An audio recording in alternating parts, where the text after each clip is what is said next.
Norman, quelles sont vos analyses justement sur l'initiative, le Front commun?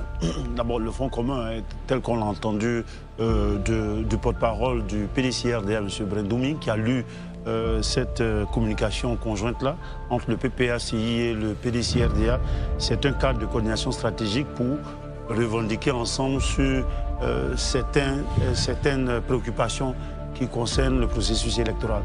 Donc, un moyen de pression, comme ils le disent, pour régler ces questions. C'est préalable qu'on connaisse tous.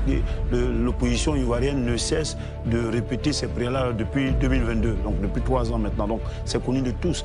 Aujourd'hui, face à une plus ou moins sourde oreille du pouvoir en place qui refuse, enfin, qui avec des arguments à tort ou à raison, refuse de faire tenir une révision de la liste électorale ou bien de tenir un dialogue politique, l'opposition s'organise pour mener des actions communes. On a déjà vu le PDCRDA tenter une marche que tout le monde a finalement applaudi, quoique certains prédisaient l'apocalypse avant cette marche. Maintenant, ce qu'on n'avait pas encore vu, c'est que les deux grandes formations politiques de l'opposition qui sont représentées au Parlement avec un groupe parlementaire pour chaque parti, aujourd'hui puissent se retrouver. Parce qu'après le décès du président Henri-Konan Bédié, président du PDCRDA, qui avait une très bonne proximité avec le président Laurent Gbagbo, avec qui ils échangeaient, ils avaient un cadre d'échange. On n'avait pas encore perçu cela. On a vu que le PDCRDA et même le PPACI, les leaders se donnaient des pics par moment pour lutter aussi une certaine forme de leadership au sein de l'opposition. Finalement, le PDCRDA a réussi avec le groupe, avec ses autres partenaires de la CAP, à créer une unité et mener jusque-là des actions.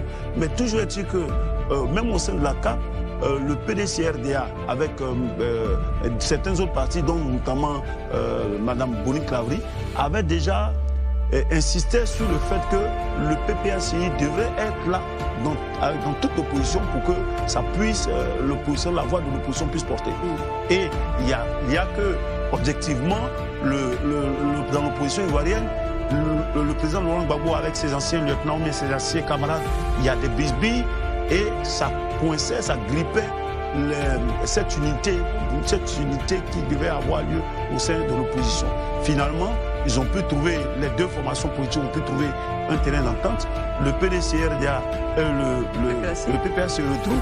Après, regardez bien, Tidjane Thiam est en Europe depuis un moment. Et le président Laurent Gbagbo, ces derniers temps, allait faire un tour à Bruxelles. Certainement qu'ils ont échangé sur ce nouveau bébé-là, le Front commun. Mais ceux qui pensent que ça va créer des problèmes, peut-être au niveau de la CAP, au niveau de la CAP, il peut y avoir des problèmes. Qu'en est-il de la CAP, justement? Oui, mais justement, aujourd'hui, est-ce que le PDCRDA, finalement, avec cette alliance stratégique avec le PDCRDA, avec le PPACI, ne va pas réussir à cimenter toute l'opposition dans un front? Parce que rien ne nous dit aujourd'hui, ils n'ont pas déclaré que le PDCI n'a pas quitté la CAP. Le PDCI peut être ce médiateur qui va peut-être faire en sorte que Laurent Gbagbo puisse finalement s'entendre avec ses anciens camarades pour que l'opposition ivoirienne puisse aller